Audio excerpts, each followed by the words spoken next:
Bonjour, je suis Jérôme, fondateur du site ID Golf. Bonjour, Thomas, le pro de l'éco-golf Ariège-Pyrénées.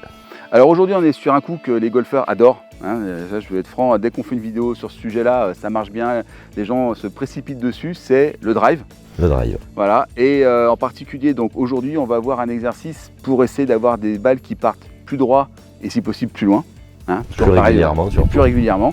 Mais juste avant, je voulais vous dire que donc avec Thomas, on va publier des vidéos très régulièrement sur la chaîne ID Golf. Et donc pour avoir les notifications, déjà il faudrait que vous vous abonniez en cliquant sur le bouton s'abonner, mais surtout que vous activiez la cloche parce que c'est elle qui permet à YouTube de savoir que vous êtes intéressé pour recevoir des notifications sur votre téléphone portable, par email et même sur la page d'accueil de YouTube. Voilà, donc pensez à vous abonner et donc on va voir l'exercice que tu proposes aujourd'hui pour améliorer la régularité des drives. Exactement. Donc moi, l'erreur que je rencontre le plus régulièrement chez les gens, au driving bien sûr, ce qui vous intéresse énormément, ce sont le rythme. Vous allez voir notre trame quand même générale du putting au driving, on parlera exclusivement de rythme. Donc une accélération placée au mauvais moment, soit trop tôt, soit trop tard, qui donne une influence au chemin du club, au corps, qui fait avoir une mauvaise réaction et qui donne des irrégularités à la balle. Donc l'erreur que je rencontre le plus souvent au driving, chez les hommes, bien entendu, parce que ces messieurs ont tendance à vouloir forcer énormément la balle, on leur donne ce qu'on appelle la grosse Bertha en main, et de suite ils essayent de vouloir envoyer la balle très loin. Ce que j'apprends à mes élèves donc, c'est d'avoir un rythme plus cohérent avec la trajectoire de balle qu'ils veulent avoir.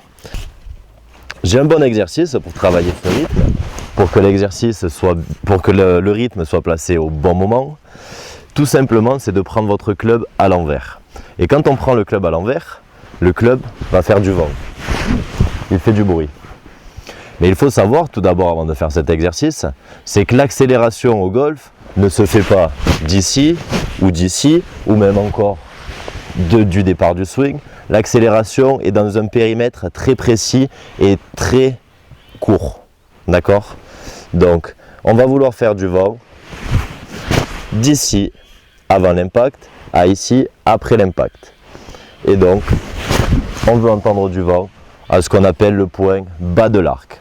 Et donc, vous pourrez vous évaluer chez vous ou sur vos practices avec votre club à l'envers pour voir si vous faites du vent au bon endroit. Si on entend du vent à la montée ou du vent jusqu'ici, c'est que votre accélération n'est pas faite au bon endroit, n'est pas faite au bon moment et que vous allez créer des irrégularités dans votre swing. Donc ce qu'on veut vraiment entendre, c'est du vent au point bas de l'arc.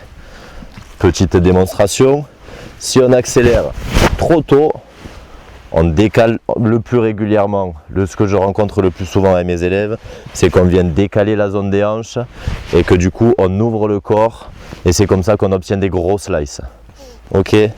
Et donc une accélération placée au bon moment permet d'arriver avec une phase de club plus square et donc avoir un résultat de balle plus droite.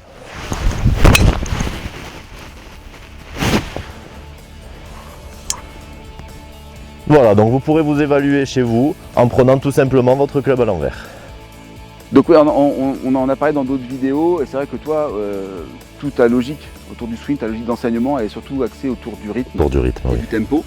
Moi je vous ai préparé un petit fichier dans lequel je vous explique exactement combien vous pouvez gagner avec votre drive en gagnant 20 mètres de plus. Parce que très souvent on ne s'en rend pas très bien compte, mais c'est vrai que le drive c'est quand même un des coups les plus importants pour réussir à scorer. Alors si c'est pour après faire n'importe quoi sur le fairway, ça sert à rien d'avoir le meilleur drive possible, mais une fois qu'on a réglé tous les autres problèmes, c'est vrai que c'est là où on va pouvoir aller grignoter des points. Et justement, je vous ai préparé un fichier où je vous explique exactement combien de points vous pouvez gagner au drive en gagnant quelques mètres de plus. Et tout ça, c'est lié à des statistiques qui ont été faites autour du stroke gain system, donc à partir des pros, mais aussi des amateurs. Et vous verrez que c'est quand même un des coups les plus importants. Donc, je vous ai mis un lien juste sous cette vidéo pour télécharger ce fichier. Si cette vidéo vous a plu, c'est l'exercice que vous a proposé Thomas aujourd'hui vous a plu, vous pensez à mettre un pouce en l'air donc pour dire à YouTube que cette vidéo elle est intéressante, comme ça ils la proposeront à plus de golfeurs. Comme je vous l'ai dit en début de vidéo, pensez à vous abonner et surtout à activer la cloche pour recevoir les notifications. Si vous avez des questions, si vous avez des remarques, si vous voulez qu'on traite certains sujets ou certains problèmes que vous rencontrez au golf dans les prochaines vidéos, vous nous laissez un commentaire juste en dessous et on y répondra. Et évidemment, si vous connaissez des gens sur les réseaux sociaux qui pourraient bénéficier de cet exercice que vous a proposé Thomas aujourd'hui, vous partagez la vidéo sur les réseaux sociaux.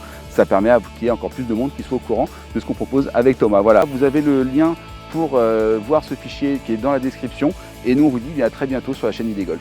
À bientôt, au revoir.